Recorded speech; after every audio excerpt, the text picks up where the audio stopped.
सभी संगीतज्ञों की, आप सबके माता पिता की, पुलिस विभाग की, पदयात्रियों की,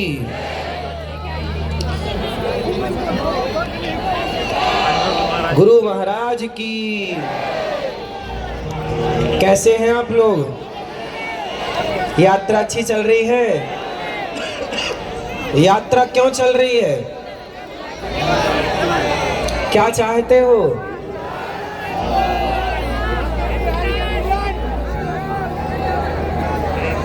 क्या चाहते हो इस देश में? हिंदू राष्ट्र क्यों चाहिए? हैं? हम सब देखो, हिंदू राष्ट्र इसलिए चाहते हैं, और हिंदू राष्ट्र की शुरुआत आप आज से ही कर लो। कैसे होगी? हिंदू राष्ट्र एक तो सरकार कागजों में तैयार करे, कुछ हमारी अपनी जिम्मेदारियां हैं। तो सरकार क्या करेगी वो तो सरकार करेगी। थोड़ा सुनो सुनो, अब हमें क्या करना है? पूज्य बागेश्वर धाम सरकार देखो, एक बंदा, एक व्यक्ति पूरे भारत के हित के लिए पैदल चल रहा है। क्या स्वार्थ है उनका खुद का? पूज्य महाराज जी का स्वार्थ क्या है? स्वार्थ नहीं, परमार्थ है। हिंदू राष्ट्र की शुरुआत हम स्वयं से करें। सबसे पहला काम, अपने बच्चों को गीता पढ़ाना शुरू करें। आप कितने माँ बाप चाहते हैं कि आपका बेटा श्रवण कुमार रहे, इंजीनियर बने, डॉक्टर बने, एडवोकेट बने, सब बने, पर वो मूल में श्रवण कुमार रहे? कितने लोग चाहते हैं? श्रवण कुमार चाहते हो तो श्रवण कुमार का पाठ बच्चों को स्कूल में पढ़ाना चाहिए। ठीक है? सुनो सुनो सुनो, आवाज आ रही है? आवाज आ रही है? सुनो, सावधान होके सुनो। रुको रुको, शोर करना है कि सुनना है?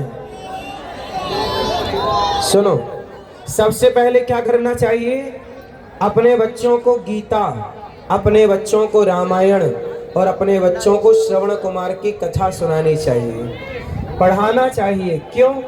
क्योंकि जब तक बच्चे पढ़ेंगे नहीं तब तक बच्चों में संस्कार नहीं आएगा। आप शंकर जी के मंदिर जाते हो? ये यात्रा का नाम क्या है? सनातन सनातन सनातन सनातन एकता हिंदू यात्रा। हम सनातनियों को क्या करना है? पूज्य महाराज जी क्या करना चाहते हैं? सनातन को एक करना चाहते। एक का मूल मंत्र क्या है? भगवान शंकर। जरा सोचिएगा, जरा सुनिएगा। भगवान शंकर के मंदिर में सबसे पहले शंकर जी के मंदिर में नंदी और शेर, दुर्गा जी का वाहन, मां पार्वती जी का वाहन। शेर और नंदी दोनों एक दूसरे के दुश्मन हैं। सांप और चूहा एक दूसरे के दुश्मन हैं, पर शंकर जी के गले का सांप और गणेश जी के वाहन का चूहा। सांप और मोर एक दूसरे के दुश्मन हैं, लेकिन शंकर जी के मंदिर में सारे लोग एक साथ बैठे हैं कि नहीं? बोलो हाँ। सनातन एकता का मतलब है, यदि एकता आप चाहें तो शंकर जी से सीखें। शंकर जी के परिवार में इंसानों की छोड़ दो, पशु पक्षी भी एक होकर के रहते हैं। तो जिस सनातन में शिव की पूजा करने वाले पशु पक्षियों को, जो एक दूसरे के घोर विरोधी हैं, वो एक साथ रहते हैं, तो क्या हम सनातनियों को आपस में लड़ना चाहिए कि तू ब्राह्मण है, तू क्षत्रिय है, तू वैश्य है, तू शूद्र है? हम सनातनियों को एक होना चाहिए। और याद रखिएगा, जो व्यक्ति झाड़ू होती है ना, झाड़ू यदि तिनकों से बनती है और यदि वो बिखर जाए ना तो स्वयं कचरा हो जाती है, लेकिन यदि वो तिनके संगठित हो जाएं तो सारे कचरे को साफ कर देते हैं। हम यदि हिंदू बिखरे रहेंगे तो कोई भी हमें रौंद करके मार करके चला जाएगा और गुलाम बनाएगा। हम ना बिखरे होते तो क्या अंग्रेज हमें गुलाम बना पाते? अंग्रेजों का षड्यंत्र क्या था? था नहीं, आज भी है। आज भी षड्यंत्र अंग्रेजों का क्या है? फूट डालो शासन करो। उसी सिद्धांत को हमारे देश में कुछ लोग चला रहे हैं। आज भी हमारे देश में आपस की लड़ाइयां हैं, फूट डालो शासन करो। हम आपस में ना लड़ते तो क्या हम कभी गुलाम होते? हम गुलाम क्यों हुए? हमारी गुलामी का मूल कारण है कि हम आपस में लड़ गए। अब संत जन क्या कह रहे हैं कि अब भैया आपस में ना लड़ना, यदि अब लड़ोगे तो अब गुलाम फिर से हो जाओगे। और गुलाम अब अंग्रेजों के नहीं, पहले मुगलों के गुलाम हुए, फिर अंग्रेजों के गुलाम हुए। अब आपस में लड़के किसके गुलाम होना चाहते हो ये बताओ? किसके गुलाम होना चाहते हो? यदि गुलामी नहीं चाहते, कितने लोग गुलामी नहीं चाहते? गुलामी नहीं चाहिए तो कसम खाओ कि हम आपस में कभी नहीं लड़ेंगे, सनातनी संगठित रहेंगे। रहोगे संगठित? आप संगठित रहें, ये चिंता संतों को है। यदि आप बिखर गए ना तो समूल नष्ट हो जाएगा। एक छोटी सी बात आपको बताऊं। अच्छा बताइए, हमारे भारत की जो शिक्षा है मूल क्या है जानते हो? मूल है शिक्षा। मूल में क्या है? शिक्षा। आज हमारे भारत में जज बनते हैं, आज हमारे भारत में इंजीनियर बनते हैं, डॉक्टर बनते हैं, सब कोई बनता है। पर मुझे बताओ कि ये जो बनते हैं ये अंग्रेजों की पढ़ाई पढ़ के बनते हैं कि भारत की पढ़ाई पढ़ के बनते हैं? किसकी किसकी अंग्रेजों की। भारत की अपनी कोई पढ़ाई है ही नहीं। आज भी हमारे देश में मैकाले की शिक्षा नीति चल रही है। मैकाले ने जो शिक्षा नीति लागू की इस देश में, आज भी देश की आजादी के लगभग 80 वर्ष होने को आए, आज भी वही शिक्षा चल रही है। हम कहते हैं कि मैकाले की वो शिक्षा की क्या, जब अंग्रेज भाग गए तो अंग्रेजों की शिक्षा नीति भी हटाओ और भारत की मुख्य शिक्षा नीति लागू करो।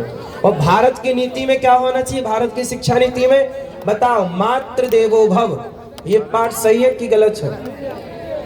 क्या बच्चों को मातृ देवो भव नहीं पढ़ाना चाहिए? क्या पितृ देवो भव नहीं पढ़ाना चाहिए? क्या अतिथि देवो भव नहीं पढ़ाना चाहिए? क्या आचार्य देवो भव नहीं पढ़ाना चाहिए? क्या गीता के कुछ मुख्य श्लोक नहीं पढ़ाने चाहिए?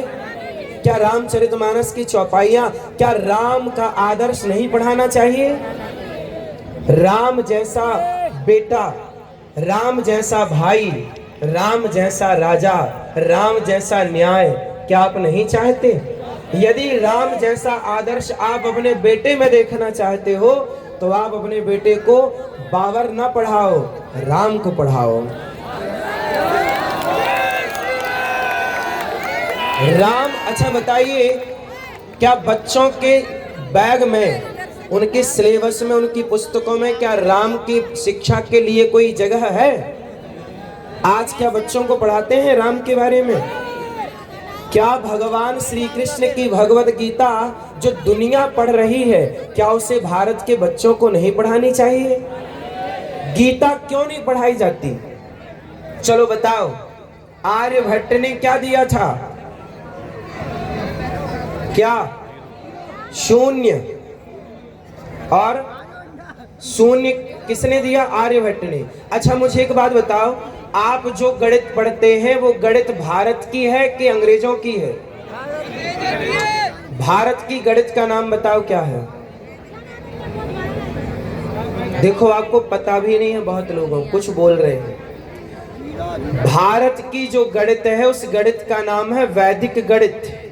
जिस गणित को पढ़ करके आर्यभट्ट ने 0 दिया, आज वो गणित के नाम तक नहीं जानते लोग। हम जानना चाहते हैं कि हम अपने भारत में अपनी गणित क्यों ना पढ़ें। वो गणित जिस गणित में आज के 1000 साल पहले भी पंचांग पढ़ते हो। पंचांग क्यों, पंचांग कैलेंडर जानते हो ना।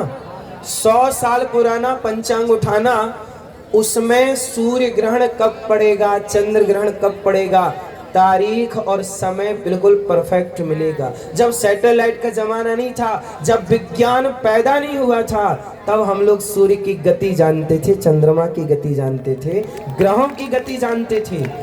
क्यों जानते थे? क्योंकि हमारी अपनी गणित थी, वैदिक गणित। उस गणित के कैलकुलेशन से हम सब जानते थे। लेकिन आज की आधुनिकता के नाम पे भारत की अपनी संस्कृति पीछे रह गई। यदि आप भारत की संस्कृति पढ़ते तो इन संतों को पैदल चलने की क्या जरूरत थी? समृद्ध भारत कैसे होगा? याद रखिएगा, एक देश है ऑस्ट्रेलिया, सुना है आपने नाम? ऑस्ट्रेलिया आज भी गुलाम है। पता है आपको ये बात? नहीं पता? ऑस्ट्रेलिया देश आज भी गुलाम है अंग्रेजों का। वो देश आजाद नहीं हुआ और आगे कभी हो नहीं सकता, क्योंकि वहां का वजूद खत्म हो गया है। जो आजादी मांगने वाले थे वही खत्म हो गए। 1500 बचे हैं पूरे देश में। उनकी अपनी संस्कृति कमजोर थी। अंग्रेजों ने जिन जिन देश पे गुलामी की, मतलब जिन देश को गुलाम बनाया, उनमें से बहुत देश तो उनका अस्तित्व खत्म हो गया, अंग्रेजों का अस्तित्व आ गया।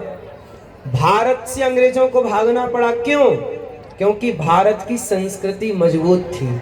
यदि अपने देश को रखना है, अपने आप को, अपने बच्चों को सुरक्षित रखना है, तो अपनी भारत की संस्कृति सुरक्षित रखिए, संस्कारों को सुरक्षित रखिए। और वो तब होगा जब शिक्षित समाज होगा। और शिक्षा कौन सी? गा से गधा वाली शिक्षा नहीं, गा से गणेश वाली शिक्षा चाहिए। गा से गधा के गा से गणेश, ए से एप्पल, के से अर्जुन। ए फॉर एप्पल, एप्पल तो हम खा ही लेंगे, पढ़ ही लेंगे, लेकिन ए फॉर अर्जुन चाहिए। ए फॉर एप्पल नहीं, A for, B for Balram, C for Chandragupta Maurya. इन सबके बारे में पढ़ो। यदि भारत को समृद्ध देखना चाहते हो तो अपने इतिहास को टटोलो, अपने को देखो, अपने गिरेबान में झांको। और आप लोग मुसलमानों को देखते हो ना, टोपी लगाए रहते हैं, लेकिन आपके माथे पे तिलक क्यों नहीं है? शर्म आती है। यदि मुसलमान कट्टर मुसलमान है, टोपी लगाए बिना नहीं चलता। मैं एक जगह गया, कथा करने लौटा, एक छोटे से मैदान में मुसलमानों के बच्चे खेल रहे थे। कोई 5 साल का था, कोई 8 साल का, छोटे छोटे बच्चे थे, क्रिकेट खेल रहे थे। लेकिन सारे बच्चों के सिर पर टोपी थी, छोटे बच्चे थे, क्योंकि उन्हें टोपी पहनाना सिखाया गया बचपन से। छोटे छोटे मुसलमानों के बच्चे ना कुरान पढ़ना जानते हैं, लेकिन आपके बच्चे हनुमान चालीसा पढ़ना भी नहीं जानते। आपके बच्चे तिलक लगाएं तो लोग हंसते, देखो तिलक लगाए हो। अरे मुसलमान कभी नहीं हंसता कि टोपी क्यों लगाए हो। तो आप क्यों तिलक लगाने में हंसते हो या तिलक लगाने में संकोच करते हो? तिलक लगाना गर्व से कहो, हम सनातनी, ठीक है। इसलिए मेरी माँ, संतों का काम है समाज को जोड़ना। अच्छा, आपने एक चीज और सुनी होगी, आपने पीके मूवी देखी है? क्या है उसमें? उसमें सनातन के, देखो आप लोग मूवी देखते हो ना, और मूवी दिखाने वाले लोगों को सुपर डुपर स्टार कहते हो। एक छोटी सी बात करता हूँ, सुपर डुपर हिट मूवी पीके की। उस मूवी में शंकर जी का अपमान किया गया कि नहीं? लेकिन उस मूवी के आखिरी में देखना, एक हिंदू लड़की को एक मुसलमान लड़के से प्यार हो गया है। उस मूवी का अंत, उस मूवी का अंत कहाँ होता है जरा बताइए? उस मूवी का अंत होता है लव जिहाद में। भारत की लड़कियों को कैसे फंसाया जाए, हिंदू लड़कियों को लव जिहाद में। तो पीके जैसी मूवी बना बना के बॉलीवुड ने भारत की लड़कियों को लव जिहाद के जाल में फंसा दिया। उस पिक्चर में एक हिंदू लड़की एक मुसलमान जो कि पाकिस्तानी है, भाई हटा लो, देखने तो दो। उस पाकिस्तानी मुसलमान से प्यार करती है कि नहीं? यूट्यूब में आ जाएंगे। बोलो हाँ। तो पिक्चर बनाने का उद्देश्य क्या था कि बच्चों को शंकर जी से दूर कर देना, धर्म को, भगवान शिव को उसमें दौड़ा दौड़ा के परेशान किया गया। ये शिव का